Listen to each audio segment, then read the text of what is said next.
তোমারে বইলা বোঝানো যাবে না, তারপরও কিছু বলি শোনো। আমরা ছেলেরা বউর সামনে মার সাথে ভালো করে কথা বললে মার আঁচলে থাকা সন্তান, আবার মার সামনে বউর সাথে ভালো করে কথা বললে বউর গোলাম।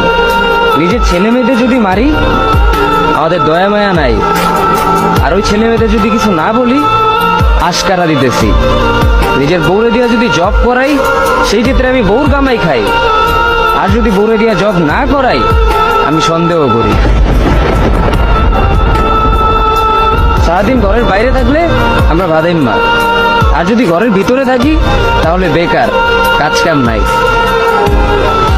আর এই তোমাদের মেয়েদের গায়ে যদি আমরা ভুলেও টাচ করি না আমরা নির্যাতক, আর যদি তোমরা মেয়েরা আমাদের গায়ে হাত তুলো আমরা কাপুরুষ। আর একটা ছেলে কি বা করে পুরো লাইফে নিজের জন্য? মার ওষুধের থেকে শুরু করে বউ বাচ্চার প্রত্যেকটা সব পালন করার দায়িত্ব একটা পুরুষের। কিন্তু কি লাভ এত কিছু কইরা?